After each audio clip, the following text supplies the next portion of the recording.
বৈচিত্র্যপূর্ণ কর্মসূচি দিয়ে আমরা আমাদের সরকার এবং সোশ্যাল মিডিয়া এবং অন্যান্য যারা স্টেক হোল্ডার আছেন আমরা সকলের দৃষ্টি আকর্ষণ করার জন্য চেষ্টা করে যাচ্ছি। আপনারা শুনলে অনেক খুশি হবেন। ইতিমধ্যে সরকারের কাছ থেকে আমন্ত্রিত হয়ে আমরা দুইবার, আজকে সহ দুইবার আমরা সচিবালয়ে শিক্ষা উপদেষ্টা মহোদয়ের প্রতিনিধি উচ্চ পদস্থ একজন কর্মকর্তার সাথে আমরা মিটিং করেছি। আমরা স্পষ্টভাবে ওনাকে বলেছি আমাদের দাবিগুলো একেবারেই ছোট। আমাদেরকে যে বোনাস ওনাকে আমরা উল্লেখ করেছি যে আমাদের ইবতেদায়ী একজন টিচার বোনাস পায় 2300 টাকা মাত্র, আমাদের একজন এন্ট্রি লেভেলের শিক্ষক বোনাস পায় মাত্র 3125 টাকা। এই টাকা দিয়ে আমাদের শিক্ষকদের পক্ষে ঈদ উদযাপন করা সম্ভব হয় না এবং আমাদের অনেক শিক্ষক, হাজার হাজার শিক্ষক ঈদুল আজহায় কুরবানিটা দিতে পারেন না। উনি এটা স্বীকার করেছেন যে আমি নিজে ওইটা জানি। পাশাপাশি ওনাকে আমরা বলেছি যে মাননীয় শিক্ষা উপদেষ্টার সাথে আমরা যে 2 দফা মিটিং করেছি, সেপ্টেম্বরের 2 তারিখ, পরবর্তীতে ফেব্রুয়ারির 11 তারিখ, উনি আমাদেরকে বলেছেন উনি আমাদের ভাতাগুলো বাড়াবেন। ডিসি সম্মেলনে তিনি বলেছেন এগুলো বাড়াবেন। তো কতটুকু বাড়াবেন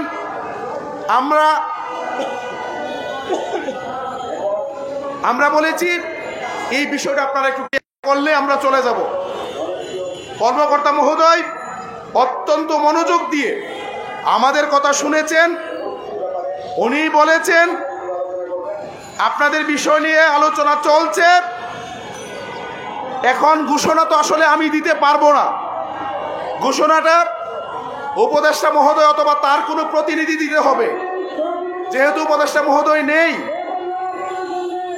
আপনারা চলে যান, আমি অল্প সময়ের মধ্যে উপদেষ্টা মহোদয়ের সাথে আপনাদের মিটিংয়ের ব্যবস্থা করছি। আমরা বিশ্বাস করি যে আপনারা যদি উপদেষ্টা মহোদয়ের সাথে বসেন একটা সমাধানের পথ বের হবে ইনশাআল্লাহ।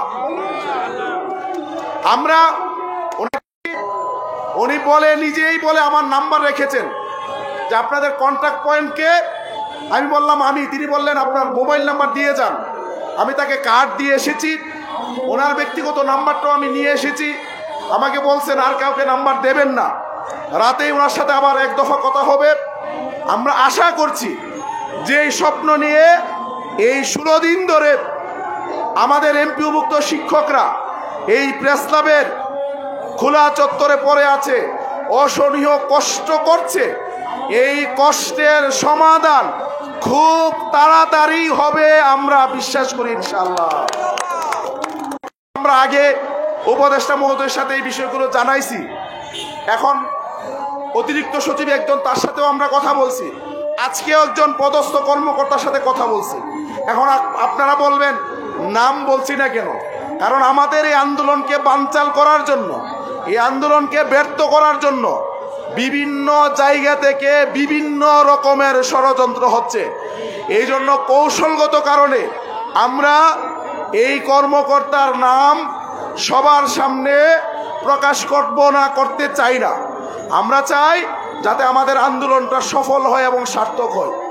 আজকে সচিবালয় ঘুরে আমাদের কাছে যেটুকু মনে হয়েছে, ইনশাআল্লাহ আপনাদের এই পরিশ্রম, আপনাদের এই আন্দোলন বৃথা যাবে না। কোনো আন্দোলনেই বৃথা যায় না, কোনো আন্দোলনে বৃথা যায় না। আমাদের এই অনড় অবস্থানের কারণে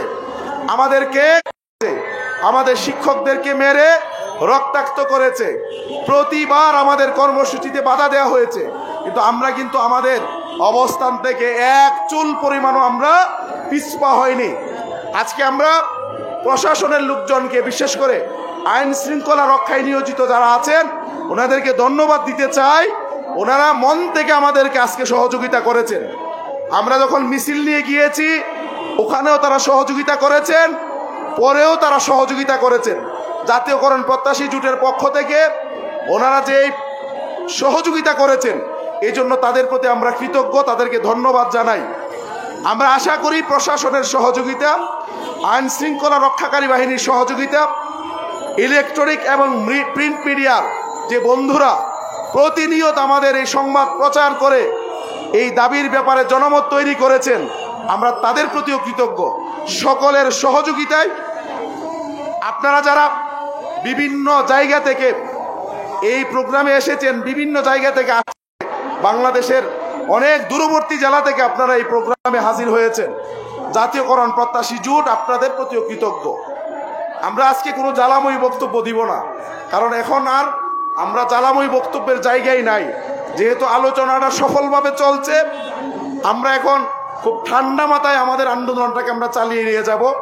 তবে আমি শিক্ষকদেরকে অনুরোধ করব, 18 সালে আমাদের আন্দোলনের মাধ্যমে হার না মানা 20 দিনের এই প্রেস ক্লাবের আন্দোলনের মাধ্যমে ঘরে বসে অনেকেই ইনক্রিমেন্ট এবং বৈশাখী ভাতার সুবিধা ভোগ করছেন। এটা কিন্তু লজ্জা, এটা লজ্জা। আমরা যারা এই আন্দোলনের সাথে যুক্ত ছিলাম বা যারা এই আন্দোলনে অংশগ্রহণ করেছেন, তারা কিন্তু মাথা উঁচু করে সবাই বলতে পারে এই আন্দোলনে অংশগ্রহণ করে আজকে ভোগ করছি।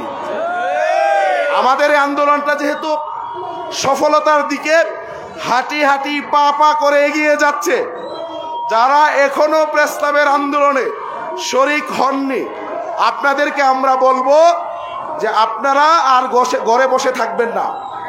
আমরা বিশ্বাস করি আগামী সপ্তাহের মধ্যে হয়তোবা আমাদের আন্দোলনের একটা সমাধান, সফল পরিসমাপ্তি ঘটবে ইনশাআল্লাহ। এই জন্য যারা এখনো ঘরে বসে আছেন, যদি মাথা উঁচু করে এই সুবিধাগুলো বুক করতে চান, অন্তত একদিন হলেও এই প্রেস ক্লাবের খোলা চত্বরটা একটু জিয়ারত করে যান। এটা আপনাদেরকে বলে দিলাম। আপনারা নিশ্চিত থাকতে পারেন, আমি শতভাগ আল্লাহর উপর ভরসা করে নিশ্চিত করছি, বিভিন্ন সোর্স থেকে আপনাদেরকে নিশ্চিত করছি, আগামী দিনে আমাদের যে ভাতাগুলো আছে প্রত্যেকটা ভাতা বাড়বে ইনশাআল্লাহ। সুতরাং আমাদের আন্দোলন 80% না, আমি বলবো সফল। 90% আমাদের আন্দোলন ইতিমধ্যে সফল। বিপিনুরের ভাষায় বলতে চাই, আর মাত্র 10 ভাগ বাকি আছে। একটু ধাক্কা দেন, দিলেই আমরা চূড়ান্ত সফলতা নিয়ে আমরা এখান থেকে যেতে পারবো ইনশাআল্লাহ। প্রস্তাবে আসেন, মাথা উঁচু করে এই সুবিধাগুলো আগামী দিনে যতদিন চাকরি করেন ভোগ করতে পারবেন। আর এই প্রস্তাবে না এসে যদি এই সুবিধাগুলো নেন, সব সময় আপনার মধ্যে হীনমন্যতা কাজ করবে যে আমি শিক্ষকদেরকে পিটাইলো কাজ করছেন, অনেকে আসতে পারেন ভাবে সহযোগিতা করছেন, দোয়া করছেন, তাদেরকেও আমরা ধন্যবাদ জানাই। কিন্তু যারা সুস্থ সবল আছেন, অন্তত একবার হলেও এই প্রেস ক্লাবের দুলা একটু গায়ের মধ্যে লাগায়া যান, কারণ আগামী দিনে সুবিধা নিশ্চিতভাবে যেটা আসছে এটার আপনি মাথা উঁচু করে ভোগ করতে পারবেন। তো সকলকে ধন্যবাদ জানিয়ে আইন শৃঙ্খলা রক্ষায় নিয়োজিত আইন শৃঙ্খলা রক্ষাকারী বাহিনীর সদস্য ভাইয়েরা, গোয়েন্দা সংস্থার ভাইয়েরা, আমার ইলেকট্রনিক এবং প্রিন্ট মিডিয়ার সাংবাদিক ভাইয়েরা, তারা ব্যাপক মিডিয়া কভারেজ দিয়েছেন, তো তাদেরকে ধন্যবাদ জানাই। আমাদের শিক্ষক যারা আছেন, যারা আসছেন এবং আসবেন, সকলকে আমরা ধন্যবাদ জানাই। আগামীকালকে আমাদের কর্মসূচি হবে, আমরা যেহেতু একটা পরিসমাপ্তির দিকে যাচ্ছি, ঘোষণা না নিয়ে তো আর যাওয়া যাবে না। আপনারা কি ঘোষণা না নিয়ে যাবেন? তাইলে আমাদের থাকতে হবে। এজন্য আগামীকালকে অফিস বন্ধ, শনিবারও অফিস বন্ধ। আমাদের প্রতীকী অনশনটা চলবে। কোনো রকমের মিছিল টিছিল আমরা এই 2 দিন করব না, আমরা একটা প্রতীকী অনশন 2 দিন পালন করব। আর এই 2 দিনের পরে রবিবার আমাদের কি কর্মসূচি হবে এটা আমরা আপনাদেরকে পরবর্তীতে জানাবো। আগামীকালকে শুধুমাত্র প্রেস ক্লাবে 9টা থেকে নিয়ে 4টা পর্যন্ত আমাদের প্রতীকী অনশন চলবে। ততক্ষণ পর্যন্ত আজকের এই প্রোগ্রামকে আমরা মুলতবি ঘোষণা করলাম। সবাই ভালো থাকবেন, সুস্থ থাকবেন, বেশি বেশি করে আল্লাহ তাআলার কাছে দোয়া করবেন যাতে আল্লাহ তাআলা অতি অল্প সময়ের মধ্যে সকল ষড়যন্ত্রকারীদের ষড়যন্ত্রকে ছিন্ন করে দিয়ে এই আন্দোলনের সফল সমাপ্তির পথ উন্মোচিত করে দেন। সকলকে ধন্যবাদ জানিয়ে শেষ করছি। আসসালামু আলাইকুম ওয়া রাহমাতুল্লাহ।